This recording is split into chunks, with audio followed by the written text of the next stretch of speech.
Good afternoon, everyone, on the LinkedIn podcast, part of the Sideline Sports Network. Here to talk everything Philadelphia Eagles, from the blowout loss to the 49ers that no one wants to talk about, to Big Dom getting suspended today by the NFL. He's still allowed to travel with the team, but he will not be on the sidelines. So all kinds of other stuff that we got to talk about. Dallas Goedert is going to be back this week. Zach Cunningham is going to be back this week. The team is relatively healthy for the first time in a while. We got all sorts of things to talk about, but I'm here with my co-host Lindy, like every single week. How you doing, bro? How's everything going?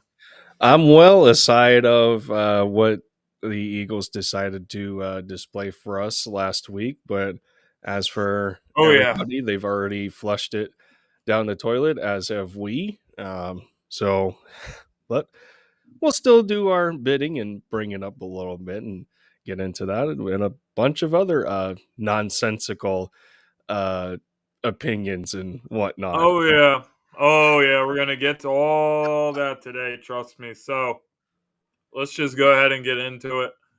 The 49ers came in and they absolutely thrashed the Eagles defense. Six straight possessions in which they scored a touchdown. The defense Yeah. looked like they were in a complete disarray. The offense couldn't really do anything. They started off first couple drives, looked really good on the first couple drives, couldn't punch it into the end zone, had to settle for 2 field goals, and then everything was pretty much a disaster. Jalen Hurts didn't have his best game. He held the ball a lot, took sacks. There was stuff open that was underneath. He didn't take the underneath stuff. He was trying to make big plays, and it was pretty much a disaster from all around. But I have to say, the biggest thing that was exposed in the game was the linebackers. Nicholas Morrow gave up 175 yards and a touchdown in this game. They kept attacking it and they kept attacking it and they kept attacking it, and that's why they were able to just go down the field so easily. Six straight possessions with a touchdown. As I said, it was a disaster, and I hope that the addition of Darius Leonard is going to change the team, because he's got to be better than what we've seen. Even if people are saying that he can't play and he's washed and stuff, I'm gonna have to see how he plays against the Cowboys, but I think that he will provide something that we don't have, and I'm glad that Zach Cunningham's back, because that's at least gonna help a little bit. So, linebacker position was exposed. Is it time to panic for the Eagles? I don't think so. The Eagles still very much in control of their destiny. You got to win this game against the Cowboys, and I think they will. And we'll talk about the Cowboys game later, but I think the Eagles are fine. We've seen it many times where a team got their ass kicked in the regular season by a team, and then they went on to beat them in the postseason. So I am not panicking, but I think the Eagles have some things to figure out, and they still have time to figure it out. They do still have time to figure it out, believe it or not. But definitely a brutal, brutal performance, and one that I hope that we soon forget. There's a lot more that goes into it aside from just this one game alone, and I'm gonna get into one of those comments and one of the other topics that we have on the lineup. But um, if you didn't already, we're still trying to work things out from a just from a broadcast perspective. But I had Tom Stakes on for LinkedIn episode 3, part of the Talking 215 podcast, and some of the just some of the post game analysis that we had for the Niners. And I have to unfortunately regurgitate some of the just from some of the garbage that they have produced. And you know and for me, I wasn't letting the offense off the hook and watching them. Everyone's talking about the defense. They're tweeting about the defense, and they're not doing this, they're not doing that. This, the secondary was weak, the linebackers were weak, and there was a lot at a point where, you know, the pass rush wasn't getting there.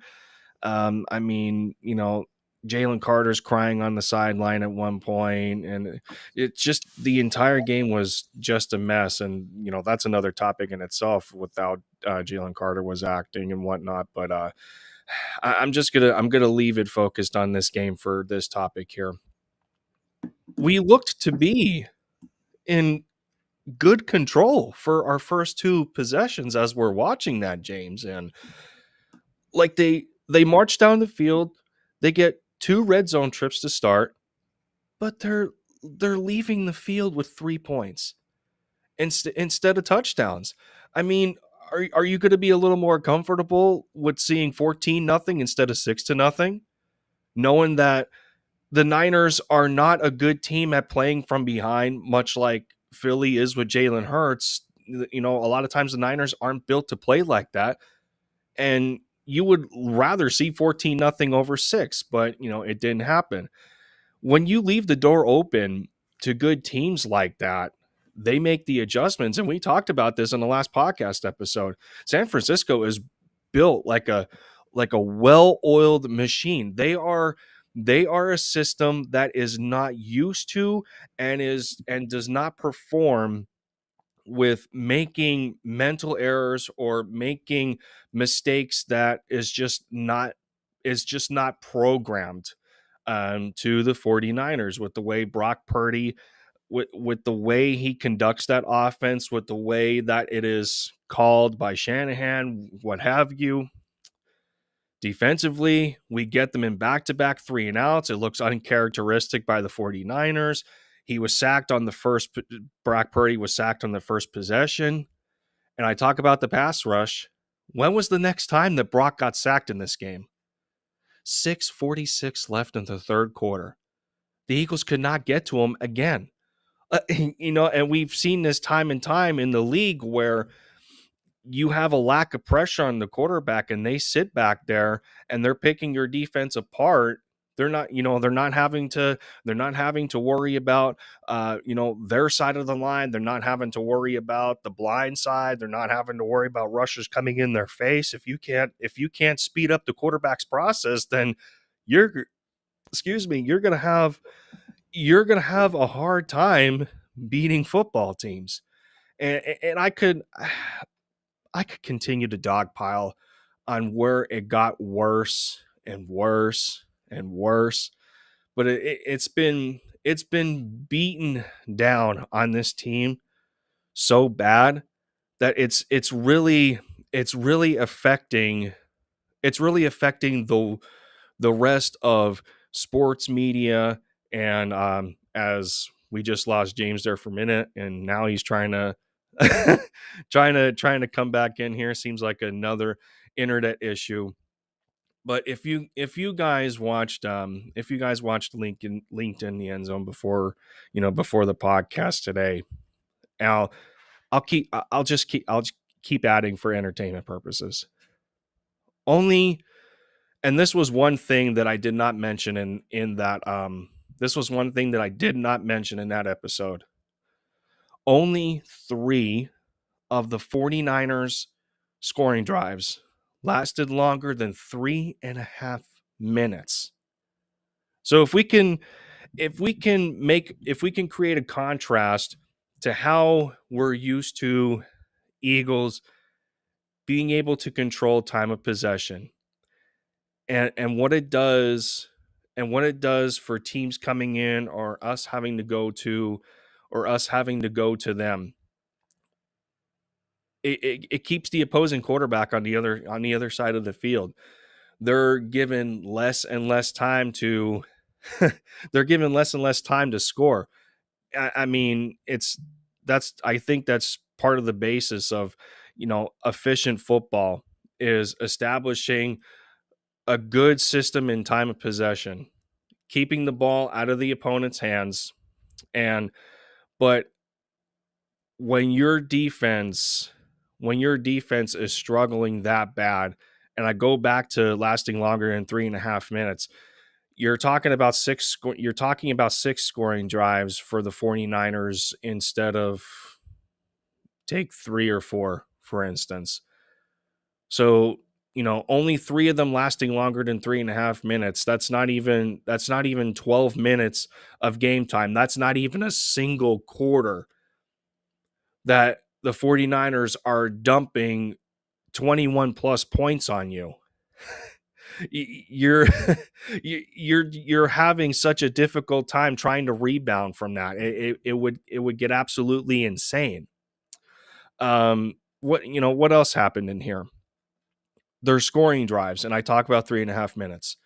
Let's go over the length of field that the Eagles had to defend or failed to defend. 85 yards, 90, 75, 77, 75. It's not like San Fran was given short fields to work with. So at the same time, you're kind of okay with that, but you're kind of not, because there's just a lot of empty yardage. There's a lot of empty plays being left on the field for the Eagles offensively, that they just can't seem to maintain any type of control.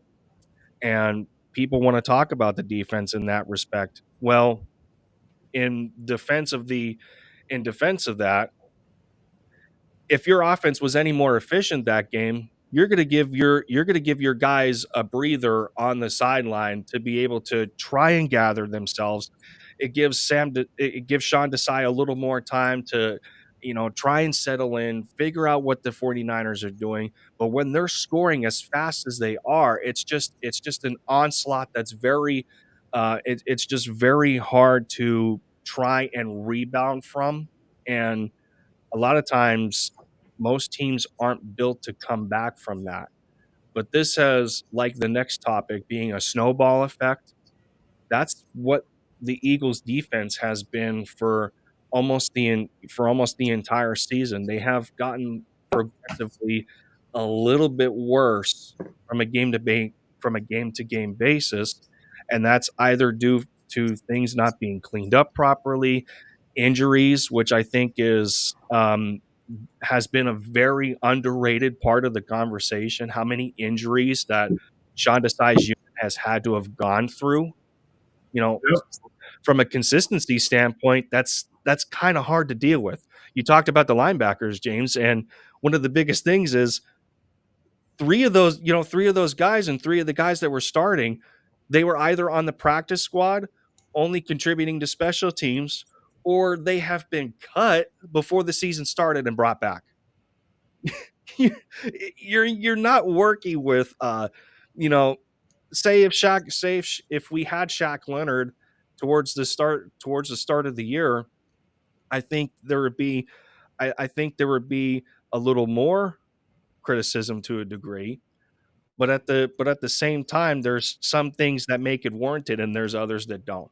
So again, as you're now back trying to fight through, I think the internet issues that you had. But It wasn't the internet. no, It was, but I pushed my mic back, and then it oh, caused malfunction to my camera, so I don't even know what okay. happened, but it's But okay. yeah, like I said, man, it's already been almost 15 minutes for this first topic, and I could keep going, but Sure. I'll I'll just add a little bit to it when we get to the Dallas game. But yeah, Yeah. it's already Saturday at noon. People are trying to enjoy their lunch. They don't need to be ruined again by this loss when it's already behind everybody. So yeah. Sure. So, moving on, Lindy, do you want to introduce the next topic for the LinkedIn podcast? So this is, and I'm sure I did not catch the gauntlet yesterday, but He was the sports moron. Don't I worry. darn well know that he had to have been a sports moron. So I'm like, yeah, he's gonna leak into this episode on what David Carr decided to believe and say about Jalen Hurts, and the fact that the Eagles should consider benching him for the time being until Hurts gets healthy. Because I mean that's probably that's probably the smallest fractional part of what he said that may be validated.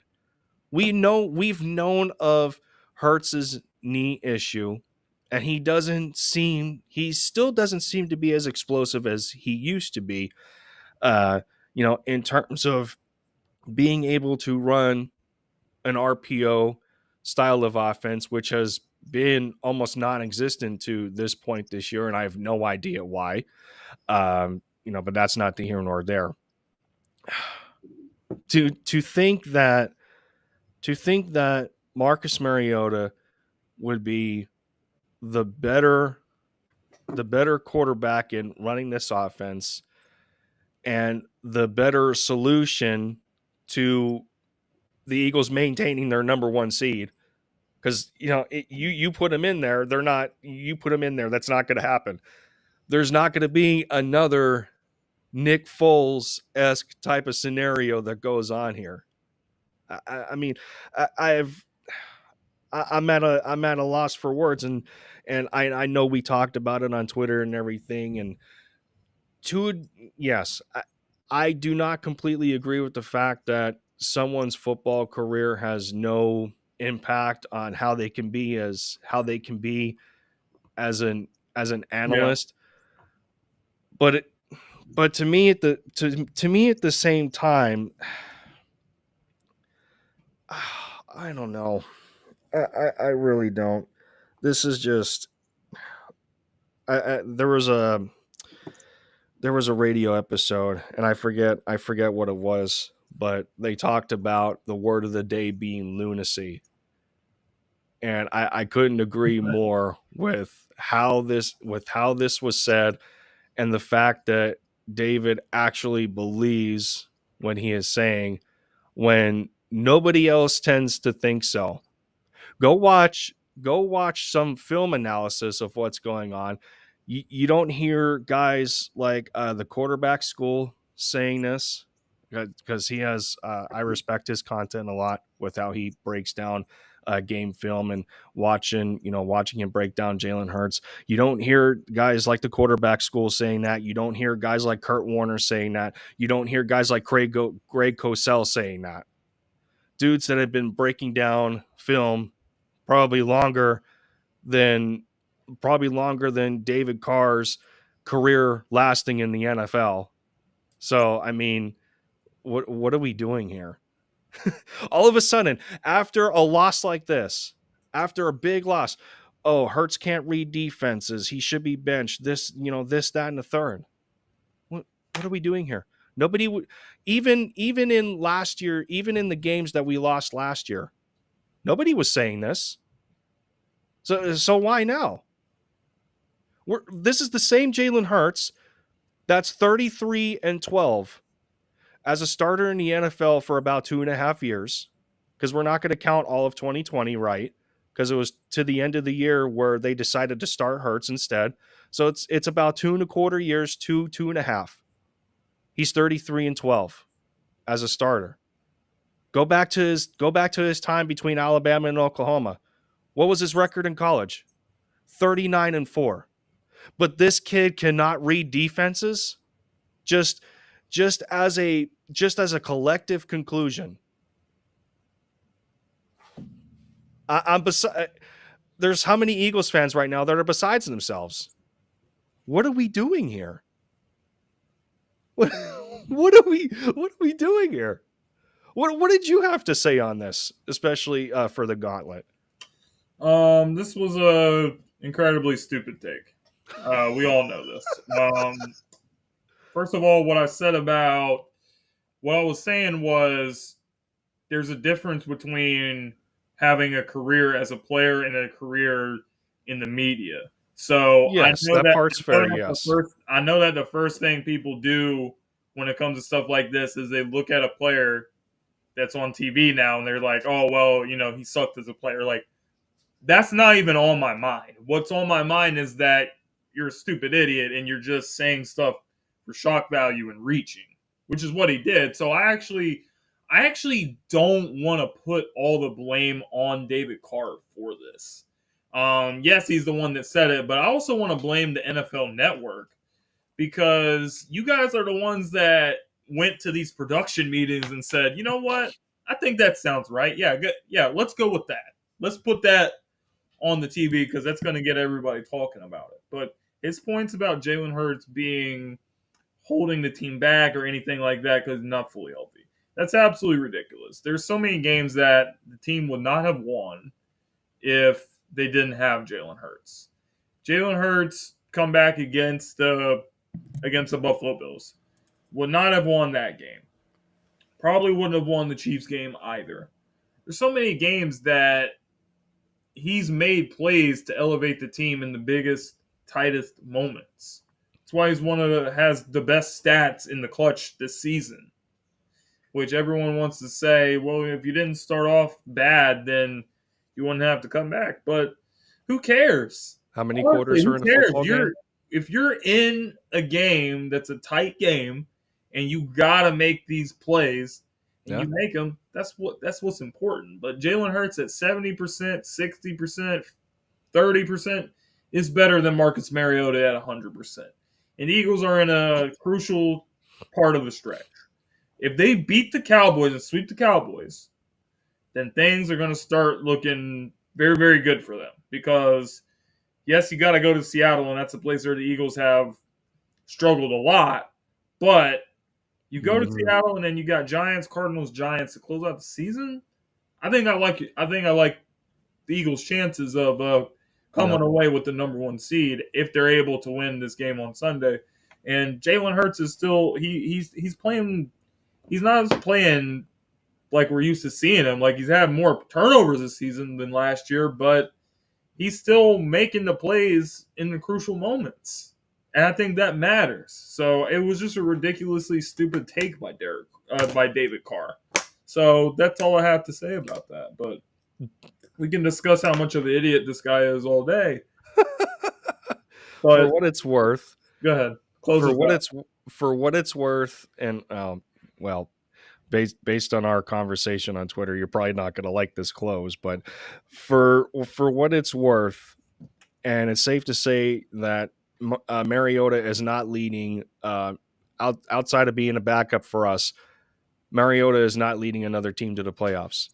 So for what it's worth, Marcus Mariota in a 6-game sample size, yes, I know.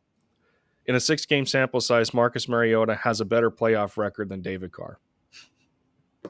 Well, that's not saying much, but no, it's not. But he's 3-3 in the playoffs, and David Carr is clearly He's NFL Reality Check chimes in. He says the 49ers have waited for this since last year. They got their win. They're happy.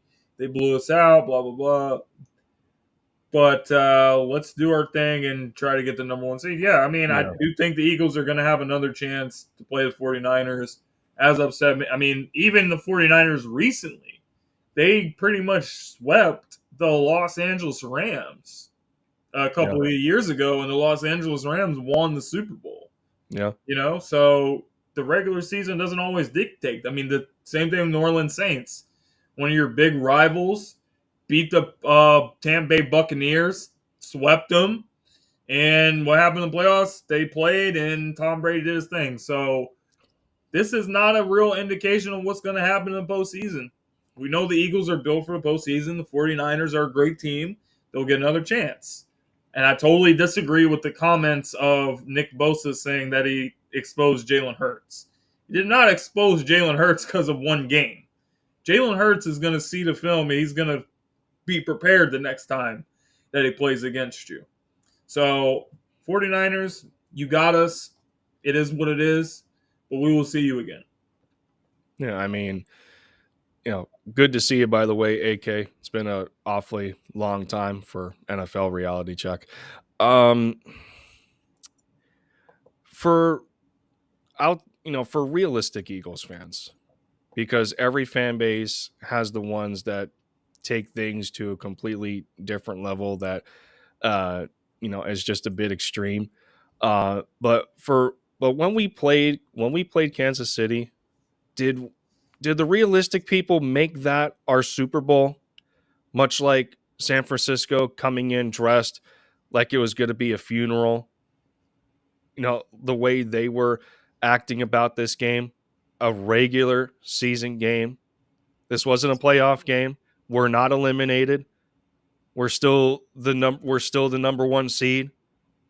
Like really? Did we make Kansas City our Super Bowl game in the regular season? No. No, we didn't. Why are y'all acting like it was your Super Bowl to beat us the way you did? Oh, because because Brock Purdy got hurt in the NFC Championship game because your offensive line was leaking like rusty pipes. Stop it. We're gonna see you again. Yeah. We can talk about that all day. Yep. Let's talk about the news, the big news of this week. The Eagles signed linebacker Shaquille Leonard, formerly known as Darius Leonard, a former All-Pro, Pro Bowl linebacker. Been dealing with injuries the last couple of years.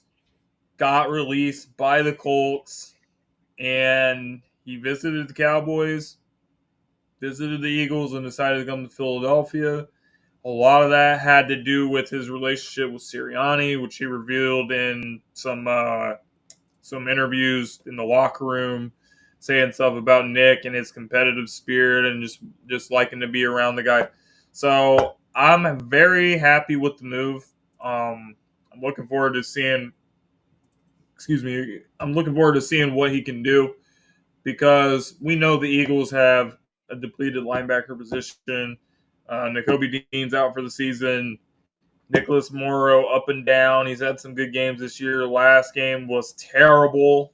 And it hasn't been good. The only real bright spot, I guess, has been Zach Cunningham. And Zach was out for the last game with the hamstring injury. He's supposed to come back this week. So Shaq Leonard, Zach Cunningham, if the two of these guys can put something together, I think it should provide a good boost for the Eagles defense.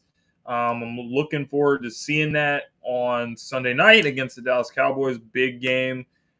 Eagles trying to sweep the Cowboys for the first time since 2011. So I am happy with the move. I thought that this would be the case because Nick was actively recruiting him and, calling him and texting him and doing all this stuff. So I wasn't too surprised that he chose the Eagles over the Cowboys, and I'm looking forward to seeing if he can provide something. Now it was said at a point in time, Shaq Leonard, and I wonder if they're going to end up. I wonder if they're going to end up doing the same thing with Shaq Leonard that they did with Slay, and how he likes to just be called Slay, and he's only allowed to be called Darius by his grandmother. I thought that to myself, that was kind of funny. I don't think it has happened yet, but to a degree, Shaq's only here for the rest of the season. So we'll see whether that gets built in or not as a little nugget. But Shaq came into, going back to 2018 and playing under Eberflus. He started out in a 3-4. He started out in a 3-4 front. But ever since then, I think Eberflus went from a 3-4 to a 4-3 up until I think 2021. Then Gus Bradley comes in and he maintains that 4-3. So, outside from a schematic perspective, and and how this defensive front is aligned, because we know we're a combination of 4-3 and a lot of 5-2 looks. I'm not entirely worried on how well or not Shaq Leonard's going to fit in there, but what I am worried about is from a physicality standpoint, and just what we have seen on display as of recently with the 49ers game. And a lot of that is just because the linebacking core, for one, has had a hard time of staying healthy. I think Morrow was banged up at one point, but he was still able to play. We just watched Cunningham with the hamstring. And this stemmed from the beginning of the year. And we watched Miles Jack retire. He was supposed to be another contributor. He ends up retiring. He comes out of retirement to sign with What did he go to Pittsburgh? I think. I don't remember. Oh no, Did he he was unretire and he go to was Pittsburgh or he somewhere was else? he was talking with Pittsburgh, but I don't think he ever Okay. signed him. Okay. Yeah. It's like really, really do, but to each their own when it comes to that. Your heart has to be completely in it. We get it. And then like this is stemmed from the very beginning, and I know where the management arguments are coming in and everything, and the responsibility of how the coach and Howie Roseman is supposed to maintain this roster and whatnot. But it got a little too late into the year than everybody would have wanted. I think at the trade deadline I think there was stuff about the trade at the trade deadline about Jordan Hicks. It would have been nice to see him. The Dallas Cowboys ended up working out Anthony Barr again, who did play for them last year, I believe. So, that's maybe something the Eagles could have done. I think where I'm getting at is that they obviously could have done a lot more to try and help out Desai with his unit at the second level, because it's just the level of inconsistency there is not helping matters, especially the way that they have been playing. When a team gets as physical and as fast as San Francisco played, and you're asking your guys to try to crash at the line of scrimmage as fast as possible and run fits, and it's a team that's building up a lot of yak yards and what have you. They're getting completely exhausted.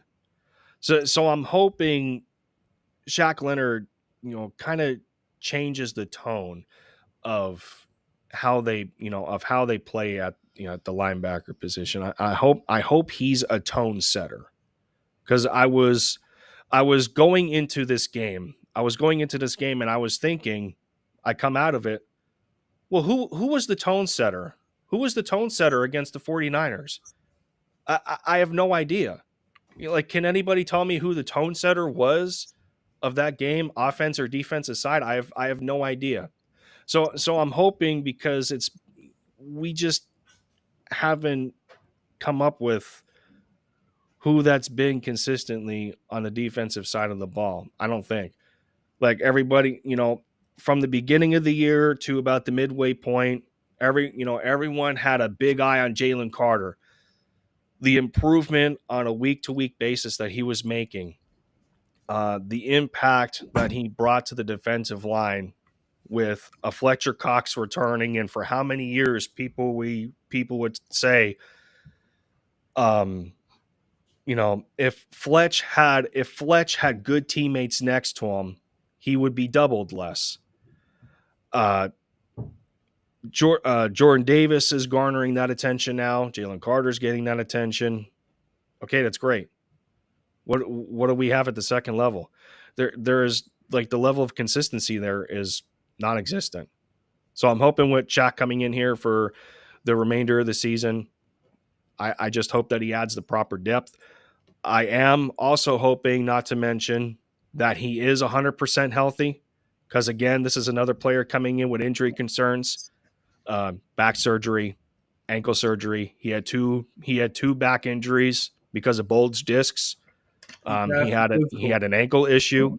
He had a couple of concussions. So, linebacker coming in with that kind of injury history at 28 years old, you hope that he can maintain some kind of consistency there. You can go and look at his snap counts from this year. I think the most snaps he played in a single game this year was 81. 81 or 83% of the snaps, and he had only 2 games with that. So, with Zach Cunningham returning, Nicholas Morrow hoping to turn over a new leaf with his running mate coming back. And this isn't also to not mention Nakobe Dean going to IR for the second straight time. They expected a lot more out of him, and he hasn't shown anything, unfortunately. So they The Eagles gotta they need a tone setter. They Somebody don't needs to be value a this tone setter at that position. position. They don't value this position, No, and it's and unfortunate. they don't ever value the position. The I Eagles mean, need to draft a linebacker in the first round. That is what needs to happen for the betterment of the team, for the future of the team, because this is the situation we get ourselves into, signing guys, 1-year deals, all the stuff that we do all the time. We got to put ourselves in a better position and have like a real piece. The Eagles need their own Fred Warner type of guy to build the defense around. They don't. oh man, They don't have a guy like that, wishful thinking. and they need How, it. how many seasons does Howie Roseman need to watch? Success aside, how many seasons does he need to watch and observe to understand the importance of this position and what it could truly mean to a defense? Bobby Wagner went back to Seattle and he's playing at a decently high level for how many years he's been in the league. What happened with the Baltimore Ravens last year to trade for Roquan Smith? He's been outstanding this season. And he was he was a target for us too. Well, we got to address this position. We can talk about it all day long. Yeah. Randy, I want you to open up our last topic. Dallas Cowboys coming, or Eagles going to Dallas to take on the Cowboys. Second meeting of this year. What do we need to know about this game? You can take like I have in the like it's in the in the subliner here, Dallas week 2. Take it for what it's worth. Yeah, Gardner Minshew he played in one of those matchups against against Dallas going to Jerry World. We've lost our last 4. Decent game too. Yeah, it was a good game, but the defense still gave up 40 points. Well, I was saying Minshew played a decent game. He did. He gave up a 3rd and 30. So yeah. Yeah. Well, let's get back to it here. New year, but the Dallas Cowboys are realistically the same team with reinforcements.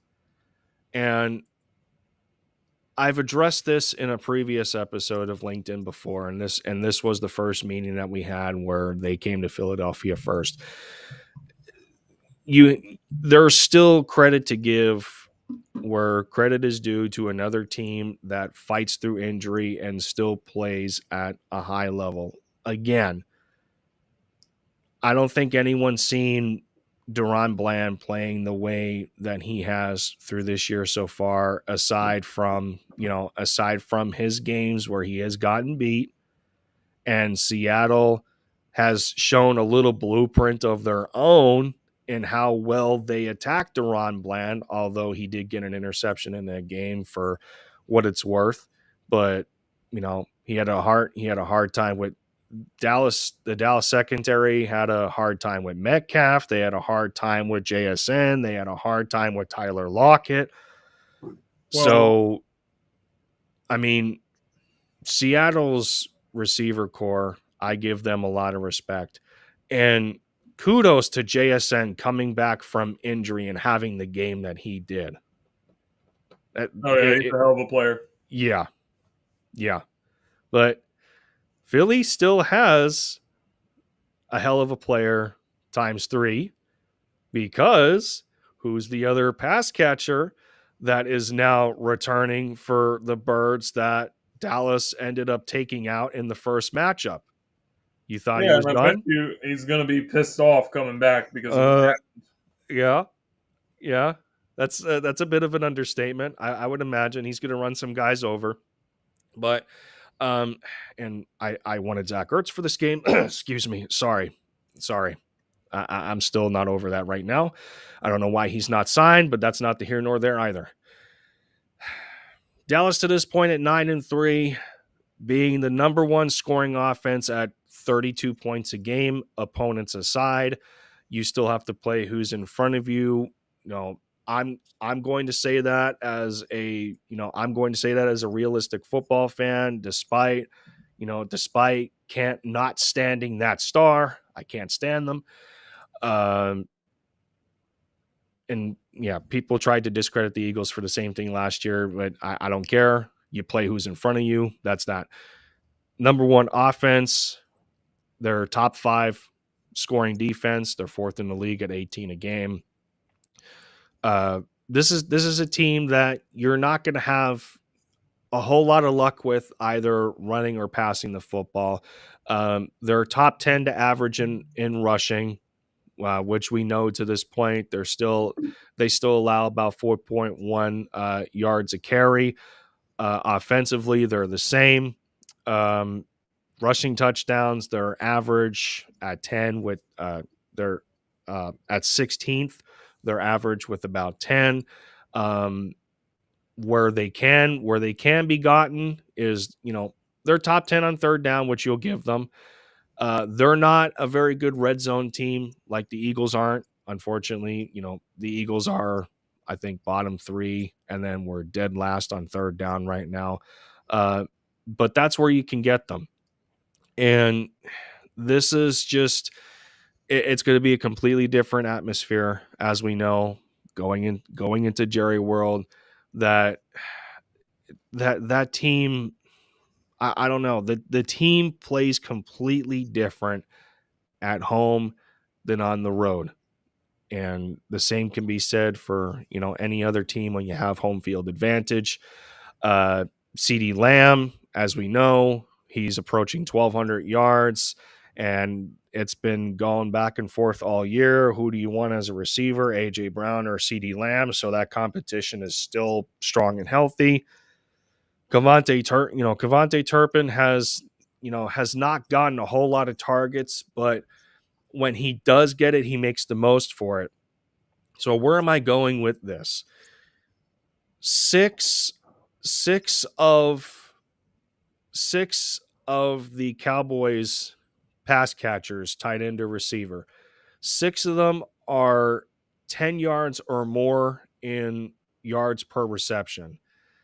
So, the way they like to play in terms of the pass, they're really going to try and split you apart in terms of not completely relying on the short game, as a lot of teams have wanted to beat up the Eagles in doing. And we have seen this in the past, and it still sticks in my craw, that Pittsburgh Steelers game where Ben's getting the ball out in less than 2.5 seconds, and we're just being picked apart in terms of the short pass game. Dallas likes to spread you out. They have not had a whole lot of success in terms of running the football, much like the Eagles have as of late, although we started strong with DeAndre Swift, and now it's a whole completely different conversation. DeAndre's not getting the ball. That's not because they can't run the ball. It's because they're not. Mm-hmm. That should have been an extension of Sports Moron of the Week, with the guys standing outside of NovaCare with the run the ball sign. And I love how they brought them coffee, though. They brought them some coffee. That was pretty funny. I love that. But here's the difference. Yeah. Here's the difference. The last game, CeeDee Lamb had almost 200 yards in that game. Without a touchdown. He had a lot of matchups in the slot against Eli Ricks. Yes. Roby is going to be playing in this game. They did not have Roby in the last game. This week, during practice, Roby told the coaches and the scout team to throw more targets at him, because he's prepared that the Cowboys are going to go to CeeDee Lamb and they're going to keep trying to get him the ball. So he has more experience and can actually do something at that position. Okay? Otherwise, I need Slay to do something. Slay's been talking a lot. Slay and Seth Joyner, going at each other like that. I need you to back up the talk on the field. What do you think of that, by the way? You're the best corner on this team. And this defense has been getting torched. Everyone has been discussing how bad they are. This is your chance. This is your chance. Sunday Night Football. The whole world's going to be watching. Dallas Cowboys, Philadelphia Eagles, big rivalry. Huge game for the division. If you sweep the Cowboys, they pretty much got to accept the fact that they're the 5 seed at best. And they're going to, I mean, being the 5 seed also isn't that bad because you're going to end up playing Atlanta in the wild card round. But I'm just saying, you're not winning the division. You have no chance of having home field in the playoffs. This is your chance to bury the Cowboys. And you need to do it. And the defense, I think, needs to set the tone. The Eagles need to win the coin toss, and they need to defer. And the defense needs to come at Dak Prescott. And you need to shut down this talk about how he should be the MVP. Everyone's talking about Dak. Everyone's talking about the Cowboys. The sky is falling for the Eagles because they lost one game. Guess what? This is your chance to go out there and shut all that down. Dallas Goedert coming back is huge. It's huge for the team. A.J. Brown has been, quote-unquote, relatively quiet. Had 100-plus yards against the 49ers, though. He opens up the middle of the field, so you can't put that too high safety look out there and, just try to, take away Devontae and A.J. Brown. You're not going to be able to do that because Goddard's going to eat up in the middle of the field. You can't do that. And he's going to be pissed off at these Cowboys, which, by the way, whoever tried to break his arm, that was a dirty play. There was no reason for it. He clearly was trying to twist the guy's arm. I cannot wait to see this team because this team is resilient. If you've noticed, when the Eagles have lost the game since Sirianni and Hurts has been here, almost every single time they always bounce back and they always come out and they hit you with their best shot. And then that's exactly what I expect to happen. I think for this team to be successful, they need to stop being stubborn. If there's a couple plays where Swift not getting the run game going, he gets 3 yards or 4 yards, then they're just like, screw it, we're going to throw the ball. That's not okay because we've seen both games against the Buffalo Bills and the Kansas City Chiefs. The turning point of both games, Swift made a huge play. He made a huge play, big gain on the ground, setting up a touchdown drive. Overtime, the game winner for Jalen Hurts. Everyone talks about the game-winning touchdown. Jalen runs it in. But what happened before that? Swift got the ball, huge run. Was it 32, 33 yards? Yeah. Yep. Got him inside the 15-yard line. Yep. You cannot give up on DeAndre Swift because he adds a different dynamic to the Eagles offense with his speed and everything that he can do. By the way, I think they're just a little bit stubborn when it comes to running the ball, but they cannot do that. They got to have a good game plan, and I think they are going to win this game. By the way, would you believe that Kenny Gainwell had more snaps against the 49ers than DeAndre Swift? Why? I don't understand. Please, can somebody give me a legitimate reason why Kenny Gainwell is getting more snaps than DeAndre Swift when he is nowhere near the dynamic impact of a player that Swift is? And I don't even think Swift is 25 yet. I understand that Kenny has less experience at the NFL level, but why is he still getting more snaps than a guy who is NFL proven, who had some electric years for Detroit when he was healthy, can contribute a lot more in bigger ways? Why is he getting fewer snaps than Kenny Gainwell? I'm sorry, that's beyond me. Aside from Boston Scott, which I can understand to a degree and how they have used him before as the giant killer, but I don't know. There should not be a universe in which Kenny Gainwell is getting more snaps than DeAndre Swift. No, seriously, I totally agree. Why? But why? Back on track. Yeah. You gotta get him going. You gotta get him going because I think that the Eagles have a lot of great pieces on the offense. But if you're able to get DeAndre Swift going, and then people start bringing guys to inside the box, it's over. it's over because you can't stop any of these other guys. You can't stop Devontae, AJ, and Dallas while trying to stop the run game and threat of Jalen Hurts, getting out there too. So I think the Eagles gotta stop being so stubborn when it comes to the run game and just like they see a couple runs in the first quarter and like, oh man, we can't run the ball, and then you just start airing it out. That's why the game plan against San Francisco was very, very unbalanced and unorganized. But I have the Eagles winning this game, and they're going to bounce back. I think the Eagles are going to play their first game of the season where they really, really show it, and they show people that, this is a team that's capable of winning a Super Bowl. I have the Eagles winning by 10, 34-24. Okay. Back to your point about opening the middle of the field. Who else does that that's playing in this game now that we didn't have against San Fran? Dallas Goedert.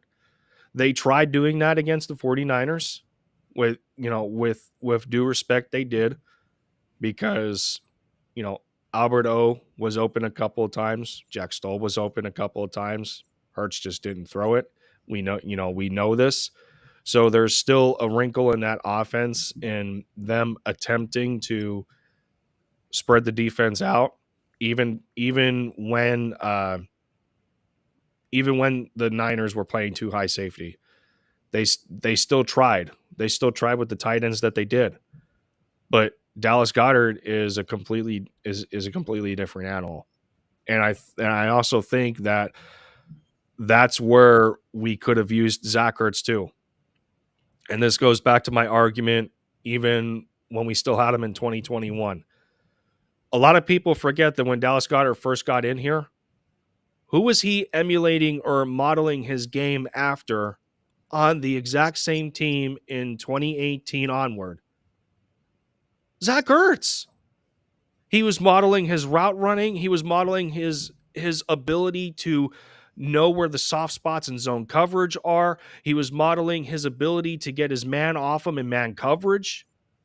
A lot of the reason as to why Dallas Goedert is as good as he is today is because of Zach Ertz. People forget that. And he should have been there should have been a higher consideration of adding him to this team. And he still remains unsigned. I don't think Goddard wants him to come back. I think that's I don't know about that.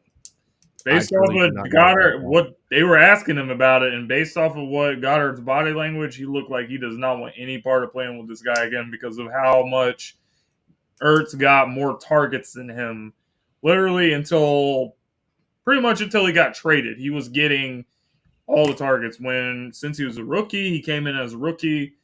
That was the year that Ertz had like the reception record. That's so understandable.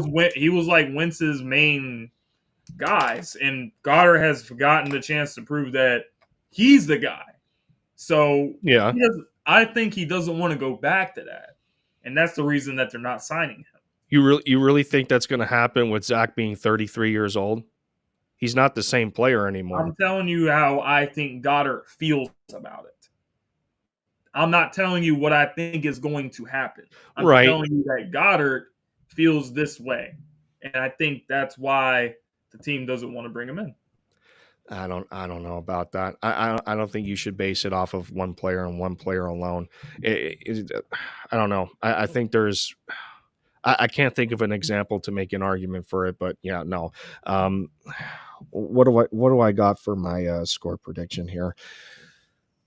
It's gonna be tough. I mean, again, the Eagles know what they're getting with this team. They have improved over the last few games. There's no denying that. This is a defense that, as we know, loves to play man coverage. They're very aggressive in that. They're another team that loves to be physical. We already understand what Micah Parsons brings to the table. DeMarcus Lawrence on that defensive front, along with other guys that that the content creators have been mentioning to us.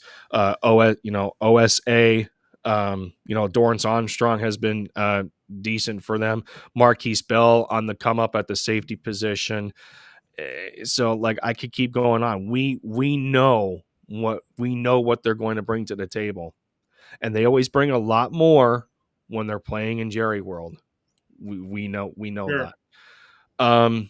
I also want to give credit where credit is due to Jake Ferguson on the come up. Happy for him. So I do not want him being underestimated because bullying he was bullying the heck out of Seattle's defense, and he embarrassed Jamal Adams so bad that Jamal was hitting low blows on Twitter, as we know. So I don't want to underestimate him. But bottom line, Understood. bottom line, let's see. I do not see I don't know if I see a team going over 30. If that, maybe 31. Maybe 31. Uh we both thought the Eagles were going to win against the Niners. This is going to be tougher because they have a 4-game losing streak to break in Jerry World. I'm sincerely stumped. I am. I have. Let's go with Philly. They don't have a choice. The Eagles do not have a choice to lose. There's too much at stake than a lot of people do or don't realize. There's a lot at stake for this game. So I think we're capable of scoring 35. I'll break my prediction. I think both teams are going to go over 30 for this game. It's going to be a fight. The Eagles are going to want to fight. If A.J. Brown is talking about, you'll see, with keeping conversations in the locker room and not giving a whole lot to reporters, they're out for blood. They're going to be out for blood. Let's do 35. Let's do 35-33. I got a 2-point game. It's not going to be an easy nail one. biter. I think the Eagles are going to have a dominant game. They're going to handle business. And I got 34-24. Lindy's got 35-33. That does it for another episode of the LinkedIn podcast. Lindy, any last things you want to say before we get off? No, not a whole lot. Linked in the end zone is going to continue as usual. Episode 4 in the works for next week. And if you didn't catch episode 3 with Tom Stakes of talking 215, give that a look out. It is only on my channel until we fix out the broadcast destinations, but go give that episode We'll a look. work on that. All right, ladies and gentlemen, thank you guys so much for tuning in. LinkedIn Podcast, Absolutely, your place for the Philadelphia Eagles on the Sideline Sports Network. We look forward to seeing you guys next time. Or I clicked it wrong. There we go.